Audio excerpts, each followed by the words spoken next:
Y el 21 de septiembre fue también el día de concientización del Alzheimer. Roxana Lopresti nos habla de esta enfermedad. ¿Cómo te va, Roxy? Hola, ¿qué tal? Buenos días. Bueno, viste que el 21 de septiembre es el día de la primavera, el día del estudiante, el día de la sanidad. También. Y no hay que olvidarse del día del Alzheimer, la principal causa de demencia en el mundo. Y lo que se busca, como decía Daniela, concientizar, porque acá es importante el diagnóstico temprano, el diagnóstico precoz. Veamos algunas características con respecto a la frecuencia de la enfermedad aquí en nuestro país y también lo que sucede en el mundo. ¿Qué se dice, Dani? Que es la enfermedad física que afecta al cerebro. 1 de cada 8 adultos mayores de 65 años, porque decimos que es la enfermedad de la vejez, la padecen.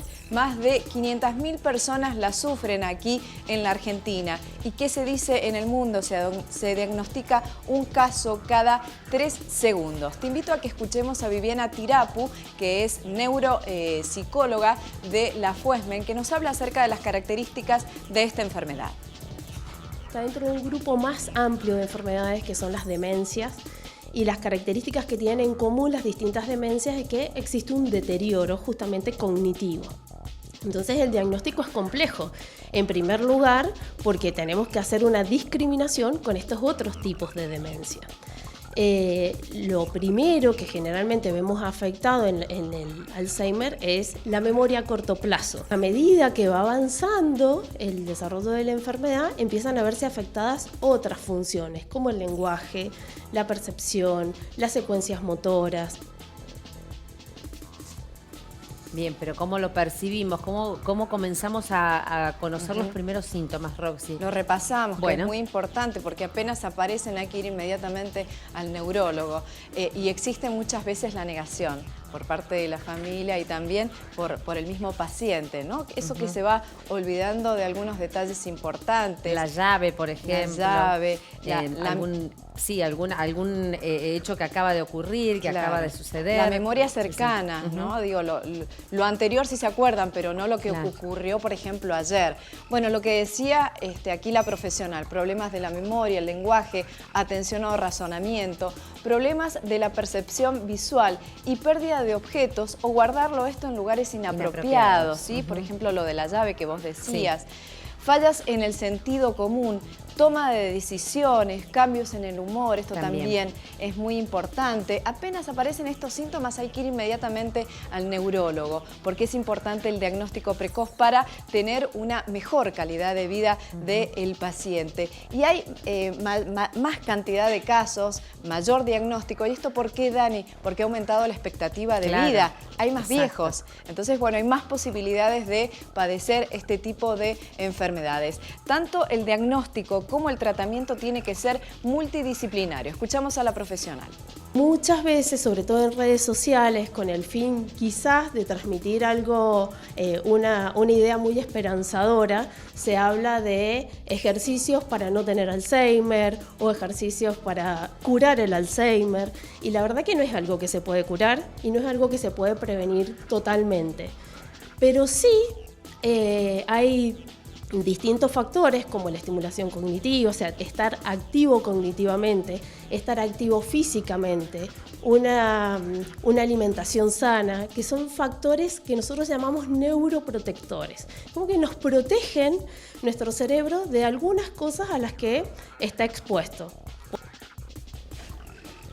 Bueno, y la información no solamente es buena, digamos, desde el punto de vista médico, sino para la familia, que tiene que saber cómo convivir y cómo tratar a esa persona que tiene Alzheimer. Que es tremendo, es un fuerte impacto, ¿no? Para la familia cuando se diagnostica esta enfermedad. Pero no hay que olvidarse del cuidador, que también tiene que tener un apoyo psicológico.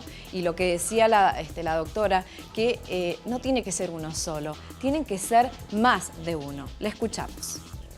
En primer lugar, yo un consejo que doy es que no sea el cuidador, sino que sea más de un cuidador. Mientras que puedan organizarse más cuidadores, mejor, porque es una enfermedad que a medida que avanza requiere mucho más cuidado, más atención, más paciencia. Además de todo el cariño, uno puede tener un cariño infinito, pero en general la paciencia es muchísimo más acotada. Entonces es importante que haya distintos cuidadores. Y en ese cuidador una de las cosas importantes, y por eso me parece muy importante estos espacios, que es poder transmitir a la comunidad de qué se trata esta enfermedad, es entenderla. En la medida que se conoce y que se entiende, podemos tener más paciencia. Cuando nosotros también explicamos que el paciente va perdiendo la memoria a corto plazo, y que el familiar le diga, acordate que ya te lo dije, no tiene sentido, lo pone más nervioso, le genera más inseguridad. Entonces, por ejemplo, uno de los consejos que damos es, cuando la persona pregunta, responderle como si nunca antes se lo hubiese informado, porque realmente esa información la perdió. Qué bueno esto que está diciendo, ¿no? Hay que tener paciencia, realmente entender que no te lo está haciendo a propósito. Y lo que decía ella, que al principio el paciente sabe lo que le está pasando, pero a medida que va avanzando la enfermedad no. Entonces, bueno, ahí la preocupación es por parte de los cuidadores, de la familia. Bueno, veamos, si bien no se puede prevenir, no sabemos la causa todavía del Alzheimer. Uno de los factores importantes es el hereditario, pero se puede tener en cuenta algunas medidas. 6 hábitos saludables. Estimulación cognitiva, lo que decía ella, que estimular, estudiar, por ejemplo, estudiar idiomas o también realizar alguna actividad recreativa, pintura, música. Digo, hay varias alternativas como para mantener el cerebro activo.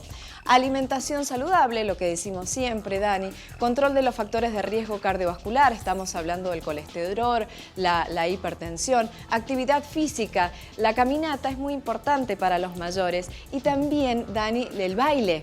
El baile ayuda muchísimo. El baile dicen que activa, exactamente. Sí, activa. Conservar el bienestar emocional y mantener una actividad social. Esto de tener amigos, juntarse a jugar a las cartas, por ejemplo. Los centros de jubilados, que también son una opción cuando las personas quieren conectarse con pares. Sí, totalmente. Y bueno, y los factores de riesgo que decimos siempre, el tabaquismo, Dani, y el uso abusivo, consumir en forma abusiva alcohol. Así que bueno. Alcohol y drogas. Alcohol y drogas. Exacto. Bueno, lo que hemos querido sobre todo es destacar este día, que no pasara por alto, porque bueno, crecen los casos, aumentan los casos de Alzheimer aquí en la Argentina. Muchas gracias, Roxy. Muy bien.